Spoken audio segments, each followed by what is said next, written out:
What happens when a former powerful governor says he could be arrested next? And what if that warning is not just personal, but political?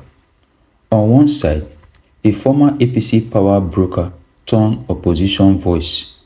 On the other, a ruling political establishment preparing for the 2027 elections. But here's the twist.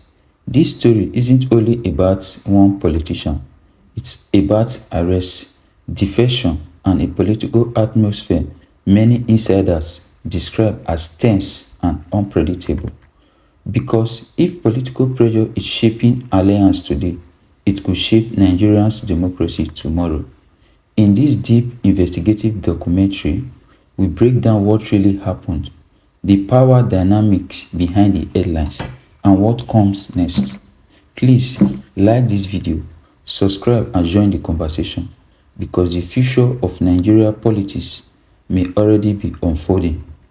The crisis began with a statement that instantly shook Nigeria's political shape. Former Kaduna State Governor Nasir El-Rufai said he believes he may soon be arrested by federal authorities. This wasn't a rumor.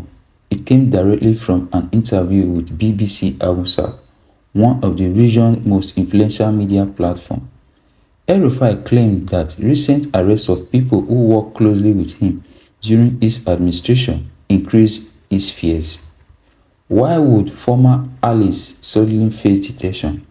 And what message does that send? According to him, at least 4 former associates has already been arrested. He says he hasn't been detained yet, but he believes he may be next under investigation. It is only a matter of time before they come for me.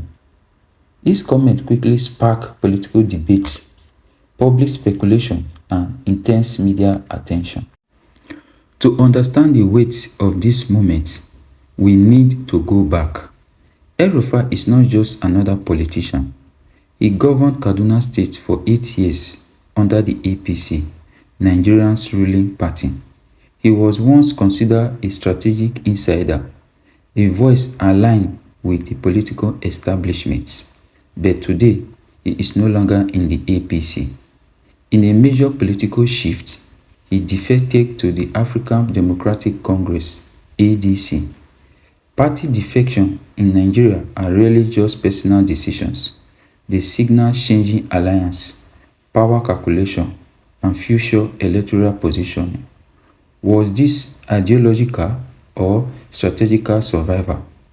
El-Rufai himself said politicians are now making decisions based on survival, not conviction, and that statement alone reveals a deeper tension in Nigeria's political system. Behind the scene, alliances are shifting, politicians are defecting, parties are repositioning, and attention is slowly turning toward the 2027 general election. El-Rufai alleges that political figures are facing pressures to remain in or return to the ruling party. In highly competitive political environments, loyalty often becomes a strategic currency. But there is another layer to this power struggle. Former Attorney General Abubakar Malami also reportedly defected from the APC to the ADC. He now faces EFCC charges, including allegations of abuse of office and money laundering. Accusation is strongly denied. Malami claims the charges are politically motivated.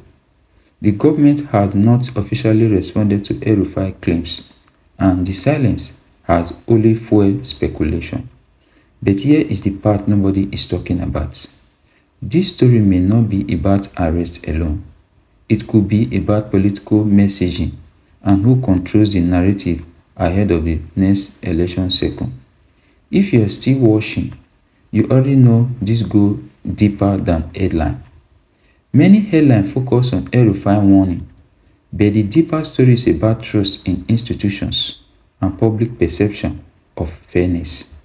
When opposition figures claim political targeting, even without official confirmation, it reshapes how citizens interpret government action. In politically polarized environments, perception can influence voter behavior as strongly as policy itself. El-Rufai also clarified that he was never personally close to President Bola Tinubu. He said their differences existed long before the 2022 presidential race, but he described a close personal rapport with former President Muhammadu Buhari. This relationship dynamics add emotional depth to an already tense political story. Across Nigeria, reactions have been mixed. Some see El-Rufai's comments as a warning about political pressure. Others believe investigation must proceed regardless of political affiliation. Security agencies, courts, and regulatory bodies now operate under heightened scrutiny.